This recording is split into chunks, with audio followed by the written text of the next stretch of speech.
पाप अधर्म से भारी है धरती, पाप मिटाने अभिषेक दीजिए। अभिषेक दीजिए, अभिषेक दीजिए, पावन लहू का अभिषेक दीजिए। युद्ध और विनाश का अंधेरा है छाया, शांति दिलाने अभिषेक दीजिए। अभिषेक दीजिए, अभिषेक दीजिए, पावन लहू का अभिषेक दीजिए। जकड़ा है मानव पापों के जाल में, बंधन तोड़ने अभिषेक दीजिए। अभिषेक दीजिए, अभिषेक दीजिए, पावन लहू का अभिषेक दीजिए। अश्लीलता का बादल घनेरा पवित्र करने अभिषेक दीजिए। अभिषेक दीजिए, अभिषेक दीजिए, पावन लहू का अभिषेक दीजिए। पाप मिटाने शाप मिटाने पावन लहू का अभिषेक दीजिए। अभिषेक दीजिए, अभिषेक दीजिए, पावन लहू का अभिषेक दीजिए। रोग मिटाने शोक मिटाने पावन लहू का अभिषेक दीजिए। अभिषेक दीजिए, अभिषेक दीजिए, पावन लहू का अभिषेक दीजिए। नशे की आत्मा सताए तेरे जन को, छुटकारा देने अभिषेक दीजिए। अभिषेक दीजिए, अभिषेक दीजिए, पावन लहू का अभिषेक दीजिए। पावन लहू से धरती को धोने अभिषेक दीजिए, अभिषेक दीजिए। अभिषेक दीजिए, अभिषेक दीजिए, पावन लहू का अभिषेक दीजिए। पावन लहू से घर घर को धोने अभिषेक दीजिए, अभिषेक दीजिए। अभिषेक दीजिए, अभिषेक दीजिए, पावन लहू का अभिषेक दीजिए। पावन लहू से हर दिल को धोने अभिषेक दीजिए, अभिषेक दीजिए। अभिषेक दीजिए, अभिषेक दीजिए, पावन लहू का अभिषेक दीजिए। पावन लहू से हर दिल को धोने अभिषेक दीजिए, अभिषेक दीजिए। अभिषेक दीजिए, अभिषेक दीजिए, पावन लहू का अभिषेक दीजिए। पावन लहू से हर तन को धोने अभिषेक दीजिए, अभिषेक दीजिए। अभिषेक दीजिए, अभिषेक दीजिए, पावन लहू का अभिषेक दीजिए। अभिषेक दीजिए, अभिषेक दीजिए, पावन लहू का अभिषेक दीजिए। अभिषेक दीजिए, अभिषेक दीजिए, पावन लहू का अभिषेक दीजिए।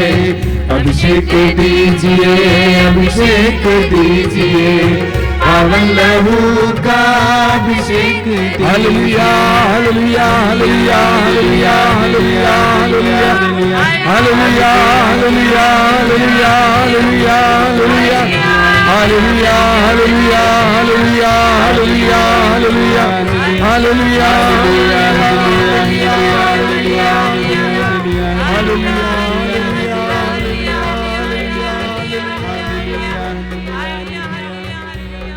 पवित्र रक्त के अभिषेक के लिए समय प्रार्थना गुजारी रखिए। अपने हृदय को खुला रखिए। प्रभु से प्रार्थना कीजिए कि प्रभु तेरे पवित्र और मूल्यवान रक्त की शक्ति से मुझे शुद्ध करना, मुझे पवित्र करना, मेरे मन, हृदय और शरीर को पवित्र करना, मेरे घर को, घर के कोने कोने को शुद्ध और पवित्र करना। प्रार्थना कीजिए इस समय, विश्वास कीजिए कि प्रभु ये कर रहे हैं। पेतरू समय याद दिलाते हैं कि हमारा उद्धार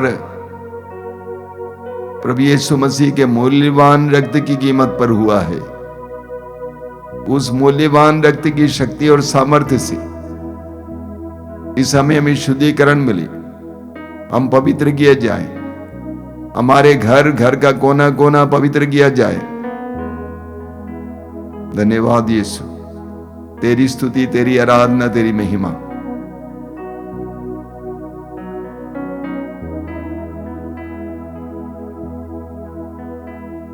आइए हम इस समय हमारे बीच में जो रोगी हैं उन सारे रोगियों के लिए प्रार्थना करेंगे। इस ऑनलाइन कार्यक्रम से बहुत से रोगी इस समय जुड़े हुए हैं। या आपके घर पे कोई रोगी पड़े हुए हैं, उन सारे लोगों को इस समय याद कीजिए, प्रभु के सामने लाइए। सुसमाचारों में हम पढ़ते हैं 2000 वर्ष पहले जब यीशु इस संसार में आए, उन्होंने रोगियों को चंगा करने के लिए काफी समय दिया। सुसमाचार की घोषणा के साथ साथ रोगियों की चंगाई के लिए भी समय निकाला। उनके दिल में उनके प्रति दर्द था, पीड़ा थी। वे उनके पास गए, या तो उन्होंने स्पर्श किया उन्हें, या लोगों ने उन्हें स्पर्श किया, या उन्होंने शब्द मात्र से उन्हें चंगा किया। वही यीशु इस समय हमारे बीच में चिन्ह और चमत्कार प्रकट करे। अलग अलग प्रकार के रोगों से हमें छुटकारा मिले। कोई भी रोग ऐसा नहीं है जो यीशु के सामर्थ्य से परे है, उनके सामर्थ्य की परिधि से परे है। सभी रोगों को इस समय यीशु के हाथ में दीजिए। पुराना सा पुराना रोग, गंभीर से गंभीर रोग, हो सकता है कि डॉक्टरों ने छोड़ दिया है, आप दवा खा खा कर थक गए हैं। कोई बात नहीं, यीशु वैद्यों का वैद्य है, डॉक्टरों का डॉक्टर है। प्रभु ने कहा जो निरोग हैं उनको वैद्य की जरूरत नहीं होती है। यीशु वो वैद्य है, वो स्वर्गिक वैद्य जो अपने शब्द मात्र से हमें चंगा करते हैं।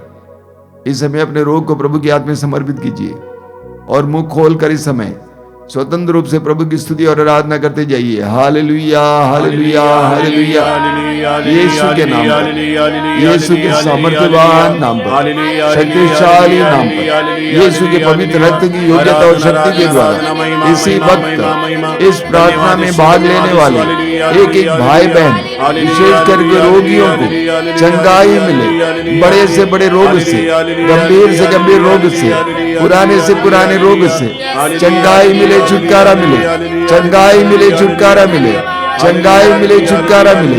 Hallelujah, hallelujah, hallelujah, hallelujah, hallelujah, hallelujah.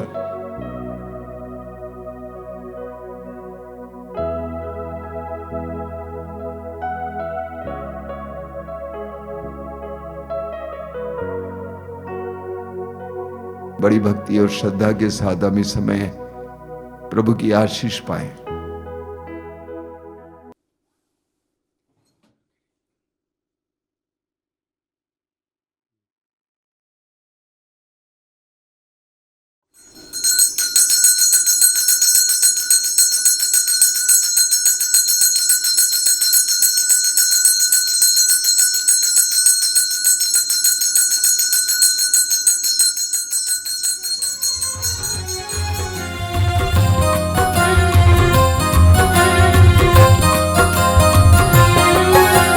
यीशु के बदन से बहे जो लहू की धारा, उसमें धुले हमारे पापों के दाग सारे।